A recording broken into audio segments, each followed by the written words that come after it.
Bapak, Ibu, Saudara-saudari yang dikasihi Tuhan, salam sehat untuk kita semua.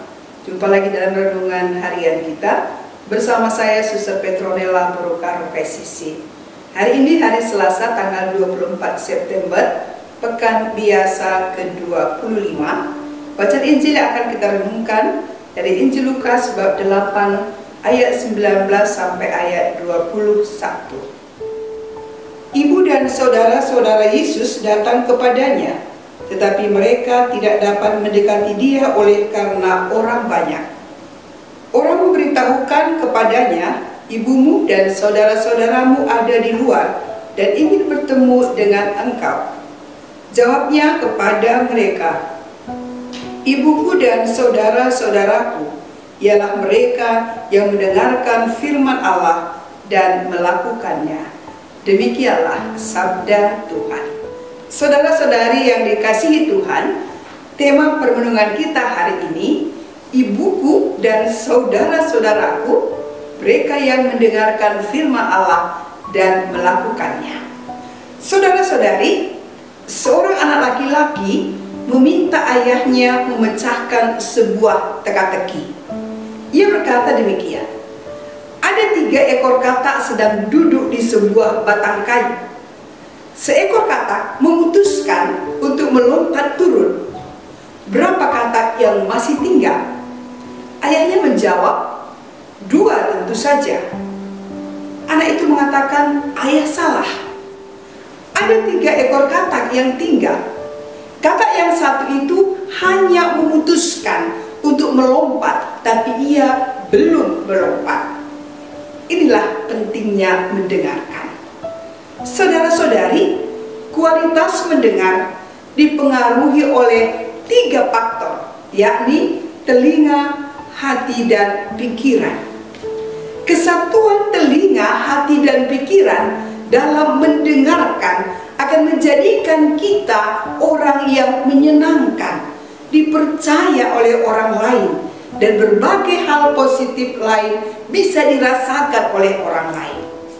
Orang merasa nyaman ketika bercerita karena merasa didengarkan, dan hal itu dapat membuat hubungan semakin dekat atau erat.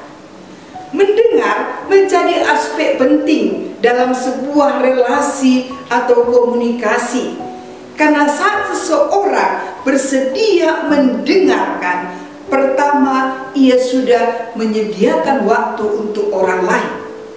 Kedua, ia sudah membangun rasa hormat. Dan yang ketiga, ada hati untuk memahami lawan bicara. Saudara-saudari, dalam bacaan yang kita dengar, Yesus mengatakan, ibuku dan saudara-saudaraku ialah mereka yang mendengarkan firman Allah dan melakukannya. Menarik, ketika Yesus memakai istilah ibuku dan saudara-saudaraku dalam menggambarkan kedekatan. Disadari bahwa keluarga inti adalah bagian terpenting dalam hidup yang tidak terlupakan dan yang selalu ada bersama kita dalam suka dan duka. Namun dari pernyataan Yesus ini, Yesus tidak mau mengatakan ibu dan saudara sebatas ikatan darah saja, tapi lebih dari itu. Dari pernyataan ini, Yesus mau memperkenalkan satu jenis persaudaraan, yaitu persaudaraan rohani. Persaudaraan atas dasar iman.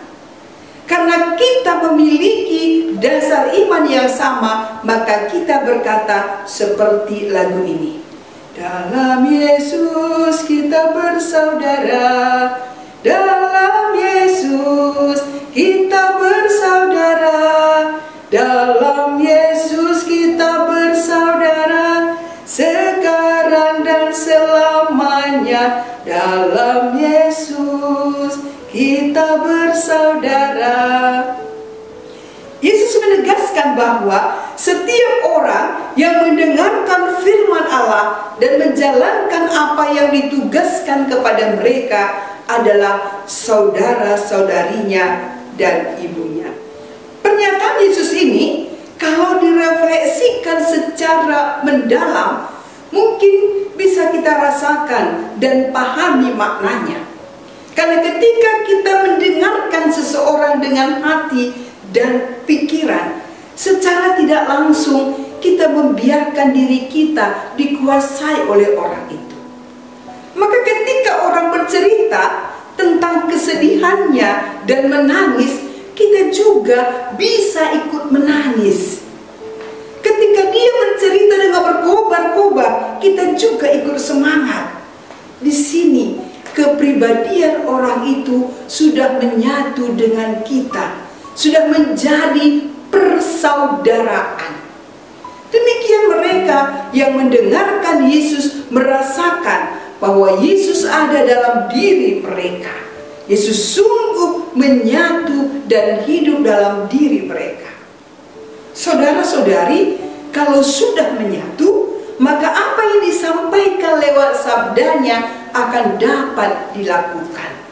Maka di sini sangat penting bagaimana kita selalu menjalin komunikasi dengan Tuhan, mendengarkan firman-Nya dan melakukannya. Tuhan berulang kali menegaskan betapa pentingnya mendengarkan firman Allah itu. Para pendengar firman Allah digambarkan sebagai tanah yang subur, yang menghasilkan buah-buah yang melimpah.